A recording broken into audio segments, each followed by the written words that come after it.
axiom, the universe is generating spheres, right? So you don't have a sphere, you have an egg. And so now I had the chicken and an egg problem. And I was like, oh my God, what do I do with this? I didn't know what to do.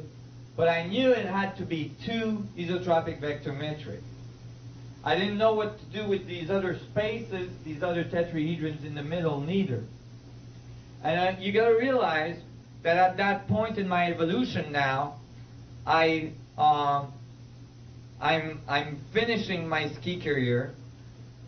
I got a bunch of universal 2x4s behind the head, forcing me out, telling me you got to do this full time. You ain't gonna do this while teaching skiing. And this point, I'm still doing all this without a computer. So I'm rendering these geometries in my head, and I'm trying to figure out how they fit together. Okay, I found the octahedrons in the middle and all this, and then I'm going, okay, wait a minute, I gotta make this become a sphere. But I don't want to distort the geometry of the isotropic vector metric. It has to be tetrahedrons. So I'm like getting all frustrated about it. And I'm, okay, well finally I decided, okay, and I pushed one into the other. And I, generated this in my brain. I was pushing one into the other and trying to figure out where the tetrahedrons would fall. And then that's when I realized what had happened. When you push one isotropic vector metric into the other so that you generate a perfect sphere, then the central geometry is a vector equilibrium, the only geometry in full equilibrium in all vectorial possibility. And there is no distortion because those four tetrahedrons that were in the isotropic vector matrix alone were there to accept the reverse one, so that the one isotropic vector metric was missing its better half. And when the two came together, it created equilibrium. I still get the chills from that time when I discovered this. It was like, oh my God, this is beautifully, metaphorically, and beautiful for what I'm trying to achieve. The geometry of equilibrium, the geometry of the vacuum. And I could see how the male and the females coming together generates a new point of center, a new being. Boy, that, at that point, I was living in my van. I had sold everything, all my ski equipment, all my stuff. I moved into a van so I could sponsor my research. And I moved down south so I wouldn't have to eat so much. And so I was doing this in my van, and I was so excited. I mean, this was better than sex. I mean, I didn't have a girlfriend at the time, And so it was just beautiful. It was metaphorically beautiful, but in the physics of what I was trying to achieve, it was exactly going in the direction I wanted it to go. And I realized that the vector equilibrium had to be fundamental to the structure of space, of the class. Why is the vector equilibrium the only geometry in full equilibrium in all vectorial possibility? Let me show you. If you have a vector going in one direction, and that vector has a certain length, we'll call the length of the vector its force. So longer it is, stronger it is, shorter it is, weaker it is. Okay? In order to get equilibrium, you would have to have a vector in the exact opposite direction with exactly the same length. But that's a weak equilibrium because you'd have to nail that that vector so that it would be a perfect alignment here. Otherwise you would miss equilibrium. And any forces pushing down in any other direction would break the equilibrium. It's very precarious. So how would you increase stability? You'd probably add vectors at 90-degree angle from those. Now you increase equilibrium, right?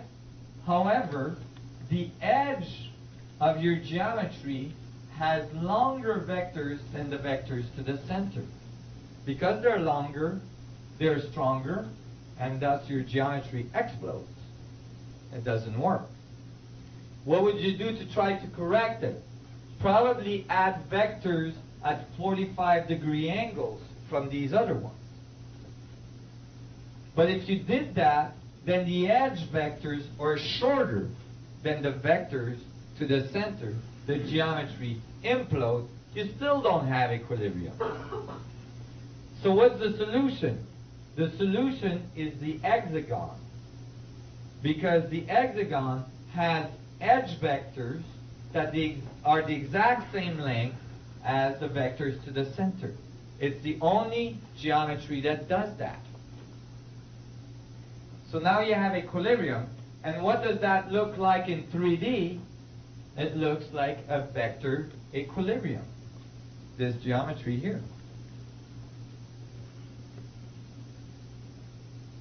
Oh. Okay. Vector equilibrium. It's 8 tetrahedrons pointing inwards. Now, this can be seen as well as 4 hexagons intersecting each other. You see that? The red one on the edge, there's a blue one at the equator, and then 2 ones intersecting in the middle. Everybody see that? There's a red one on the edge, an hexagon on the edge. 4 hexagons intersecting, creating equilibrium at the center or singularity. And note that there is 12 vectors radiating from the vector equilibrium. So there's 12 vectors radiating from the center, and there's 12 edge vectors, 24 vectors. These numbers are found in most ancient civilization texts. 12, 24, and so on are found everywhere. The 12 angels with singularity in the middle. The 12 apostles with Emmanuel in the middle, the singularity, and so on. The 24 elders in Kabbalistic tradition, and so on. So I was really amazed that I had found this, but my geometry was still out of equilibrium. Meaning, on this geometry of the 2 isotropic vector metric, the vector equilibrium in the middle had all of its octahedrons filled. That means that when the vector equilibrium is in the middle, the pyramidal structures are completed with octahedrons.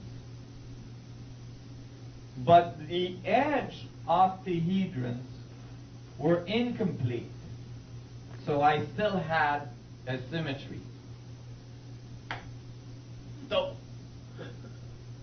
So I went back to the drawing board, back in my van, trying to, I've got this in my brain, and I'm noticing that some of the faces of the octahedrons are not covered. So it's asymmetric. So I decided I have to keep adding tetrahedrons till I gain symmetry. So I kept on adding tetrahedrons, and to cover all of the faces